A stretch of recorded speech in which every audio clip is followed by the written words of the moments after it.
રાજકોટમાં જંગલેશ્વર ડિમોલિશન ખર્ચનો મામલો અંદાજિત 1500 ગેરકાયદે દબાણો તોડવા કરોડોનો ખર્ચ થયો। મિનરલ વોટરનો ખર્ચ 12.40 નહીં 23 લાખ પર પહોંચ્યો એવું સૂત્રો જણાવે છે। રેટ કોન્ટ્રાક્ટ પ્રમાણે 8 રૂપિયા પ્રતિ બોટલ લેખે 2,87,500 જેટલી 200 mlની બોટલનો ઉપયોગ થયો। ભોજન નાસ્તા અને લીંબુ પાણીનો ખર્ચ 27.20 લાખ, વિડીયોગ્રાફી 24 લાખ, મંડપ service 8.5 lakh, lighting 2.5 lakh, JCB dumper tractor સહિત અંદાજિત 1.5 કરોડ અને અંદાજિત 3 કરોડ આસપાસનો ખર્ચ ડિમોલિશન પાછળ કરાયો એવું સૂત્રો કહે છે। આગામી સમયમાં મનપા કમિશનર તુષાર સુમેરા તમામ ખર્ચ મામલે પ્રેસ કોન્ફરન્સ કરે તેવી શક્યતા છે। ખર્ચનો વિવાદ દિવસે દિવસે ખૂબ જ વધી રહ્યો છે અને પ્રેસ કોન્ફરન્સ કરી ખર્ચની સ્પષ્ટતા થાય તેવી પણ શક્યતા છે।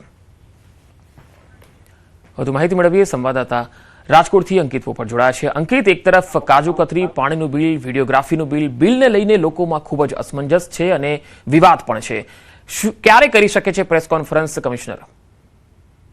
ચોક્કસથી પંકજ, વાત કરવામાં આવે તો ગત 23 અને 24 ફેબ્રુઆરી 2026 ના રોજ જંગલેશ્વર વિસ્તાર કે જે વોર્ડ નંબર 16 અંતર્ગત આવે છે અને તેમાં 1400 થી વધુ જે ગેરકાયદે દબાણો હતા તેને મહાનગરપાલિકા દ્વારા દૂર કરવામાં આવ્યા હતા અને આ જે દબાણો છે તે દૂર કરવામાં આવ્યા છે ને ત્યારબાદ હવે એના ખર્ચનો વિવાદ છે તે 4 મહિના પછી સામે આવ્યો છે। અગાઉ 12.40 લાખના મિનરલ વોટરના બિલ છે તે સામે આવ્યા હતા, પરંતુ હવે તેમાં વધુ એક ફણગો ફૂટ્યો છે ને મિનરલ વોટરનું બિલ છે તે 12.40 નહીં પરંતુ 23 લાખ સુધી પહોંચ્યું હોવાનું છે તે સામે આવ્યું છે।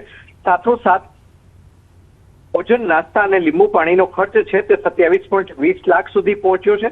ત્યારે હાલ અત્યારે અંદાજિત 3 કરોડ આસપાસનો ખર્ચ છે ડિમોલેશન પાછળ કરાયો હોવાનું છે તે હાલ અત્યારે ચર્ચા શરૂ થઈ છે। ત્યારે સમગ્ર મામલે આગામી દિવસોની 2 થી 3 દિવસની અંદર રાજકોટ મહાનગરપાલિકાના કમિશનર તુષાર સુમેરા છે તેઓ પ્રેસ કોન્ફરન્સ યોજી શકે છે અને આખરે ડિમોલેશન પાછળ મહાનગરપાલિકાએ કેટલા કરોડનો ખર્ચ કર્યો તેની વિગતવાર માહિતી છે તે આપી શકે તેમ છે। જી અંકિત, આભાર માહિતી આપવા માટે।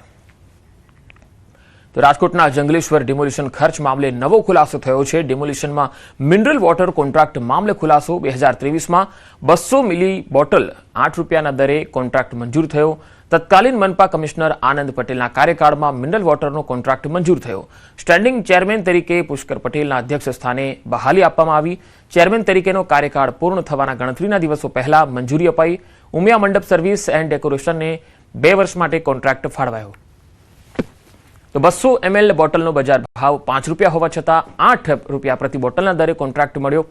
નવા રેટ કોન્ટ્રાક્ટ સુધી જૂની એજન્સી દ્વારા સેવા ચાલુ રાખવાની જોગવાઈ છે। બાદમાં ટીઆરપી ગેમ ઝોન અગ્નિકાંડ પછી આનંદ પટેલની બદલી થઈ ગઈ। પ્રધાનમંત્રી નરેન્દ્ર મોદી 3 દિવસીય હિન્દ મહાસાગર ક્ષેત્રના વ્યૂહાત્મક દ્વીપ દેશ સેશેલ્સ ગયા છે। પીએમ મોદી સેશેલ્સના રાષ્ટ્રીય દિવસની સુવર્ણ જયંતિની ઉજવણીમાં મુખ્ય અતિથિ તરીકે ઉપસ્થિત રહ્યા છે। બંને દેશો વચ્ચે દરિયાઈ સુરક્ષા, સંરક્ષણ અને બ્લુ ઇકોનોમી જેવા ક્ષેત્રોમાં દ્વિપક્ષીય સંબંધો વધુ મજબૂત કરવા માટે વ્યાપક ચર્ચાઓ હાથ ધરવામાં આવી। ભારતીય સમય અનુસાર આજે બપોરે 2 વાગ્યે રાષ્ટ્રપતિ ડોક્ટર પેટ્રિક હર્મિની સાથે દ્વિપક્ષીય બેઠક કરશે। ત્યારબાદ તેઓ પ્રવાસી ભારતીયો સાથે સંવાદ, નેશનલ એસેમ્બલીમાં સંબોધન અને રાત્રે 12 વાગ્યે રોસકેમન ખાતે સેશેલ્સના રાષ્ટ્રીય દિવસની ઉજવણીમાં ભાગ લેશે। આજે પીએમ મોદીનો મન કી બાત કાર્યક્રમ છે। આજે કાર્યક્રમનો 135મો એપિસોડ રજૂ થવાનો છે। સવારે 11 કલાકે મન કી બાતનો કાર્યક્રમ છે। આ 135મા એપિસોડમાં પીએમ મોદી પોતાના વિચારો રજૂ કરશે। કરોડો દેશવાસીઓ સાથે સીધો સંવાદ કરશે અને આ સીધું પ્રસારણ પણ આપ ન્યૂઝ 18 ગુજરાતીના માધ્યમથી સવારે 11 કલાકે નિહાળી શકશો।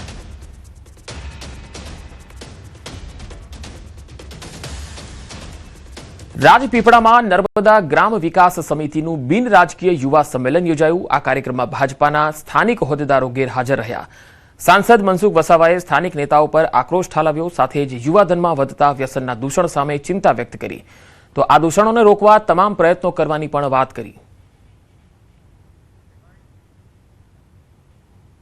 કેટલાક જિલ્લાની અંદર કેટલાક દૂષણો છે, જુગાર, દારૂના અડ્ડાઓ જે ચાલે છે એના કારણે યુવાધન ખતમ થઈ રહ્યું છે।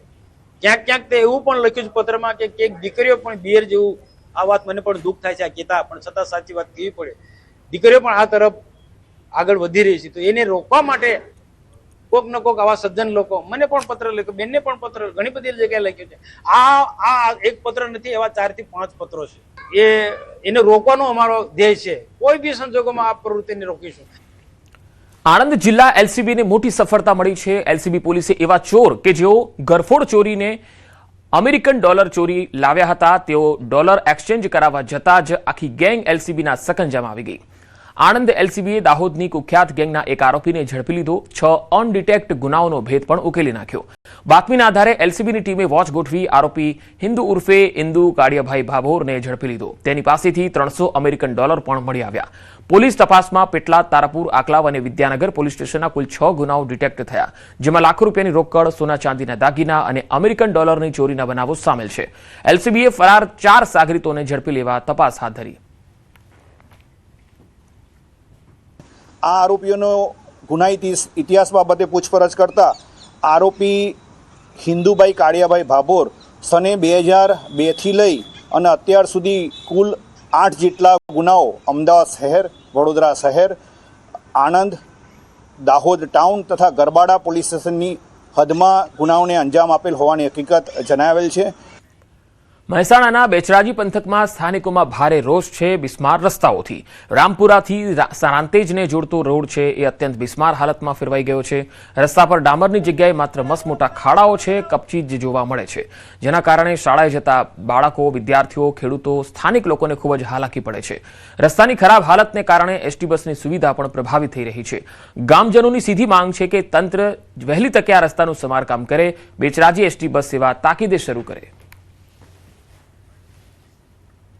આ રોડ લગભગ છેલ્લા 10 વર્ષથી બિસ્માર હાલતમાં હતો, પરંતુ વારંવાર રજૂઆત અમારા એમએલએને વારંવાર રજૂઆત કરવાથી રોડનું કામ તો ચાલુ થયું, પણ અડધું કામ મૂકી અને અત્યારે કામ બંધ છે. તો ખરેખર કામ જે બંધ છે એના કારણે એટલી બધી તકલીફ પડે છે કે રસ્તા ઉપર પાણી ભરાઈ જાય છે અને આ પાણીનો મેઇન રસ્તો છે. પાણી અહીંથી વધારે જાય છે અને એ જ જગ્યાએ કામ બાકી છે. તો ચોમાસામાં આવતા બહુ વિકટ પરિસ્થિતિ થાય એવી સંભાવના છે. મારી માંગ તાત્કાલિક રસ્તો તૈયાર થઈ જાય અને વિદ્યાર્થીઓને કોઈ તકલીફ ના પડે. અને બેચરાજી બસો બંધ છે, હાલ અમારા ચાણસમાં બસ બંધ છે, બધી બસો તો કોઈ આવતી નથી. બેચરાજી જવાની કોઈ સગવડ નથી અને બીજી કોઈ તકલીફ, બધી ખાસી તકલીફ છે, પણ કોઈ ધ્યાન જ દેતું નહીં. અમે રજૂઆત કરી કેટલી ફેર, પણ રજૂઆત કરી તો ધ્યાન દેતા નથી. રોડ તો આ ચાલુ કરે સારું, બીજું તો શું કહીએ. આ રોડ ચાલુ કરે તો અમારા અવર જવર માટે એસટીઓ બધું ચાલુ થાય. છોટાઉદેપુરના રાજવાસણા ગામે ગુજરાતનો પ્રથમ રબર ડેમ હવે તૈયાર થવાના અંતિમ તબક્કામાં છે. હિરણ નદી પર અંદાજે 80 કરોડ રૂપિયાના ખર્ચે બની રહેલો આ ડેમ રાજ્ય માટે એક મહત્વપૂર્ણ સિંચાઈ પ્રોજેક્ટ બની રહ્યો છે. આધુનિક રબર બ્લેડર ટેકનોલોજીથી સજ્જ આ ડેમ પૂર્ણ થયા બાદ ચોમાસાનું વહી જતું પાણી સંગ્રહ કરી શકાશે.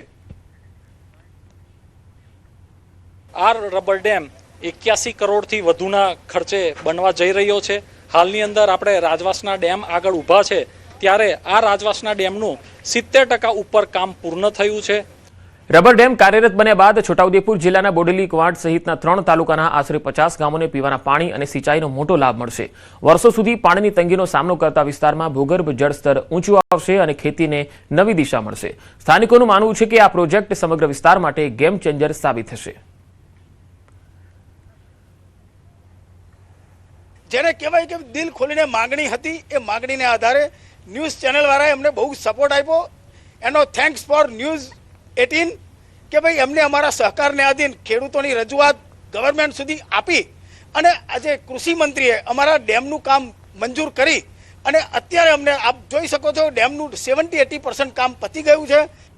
આ ડેમની સૌથી મોટી વિશેષતા તેની અત્યાધુનિક રબર બ્લેડર ટેકનોલોજી છે. દક્ષિણ કોરિયાથી મંગાવવામાં આવેલા 3 વિશેષ રબર બ્લેડરમાં જરૂરિયાત મુજબ માત્ર 30 મિનિટમાં હવા ભરી અથવા બહાર કાઢી શકાય છે, જેના કારણે પાણીની સ્થિતિ પ્રમાણે ડેમની ઊંચાઈ સરળતાથી નિયંત્રિત કરી શકાશે અને વરસાદી પાણીનો અસરકારક સંગ્રહ શક્ય બનશે.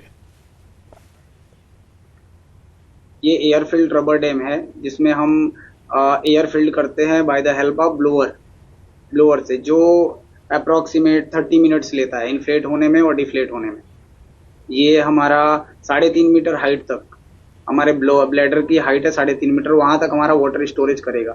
जो आसपास के 20 से 25 विलेज को जो प्रॉब्लम हो रही थी पानी की, वो हमारा रिजॉल्व हो जाएगा इससे. हमारा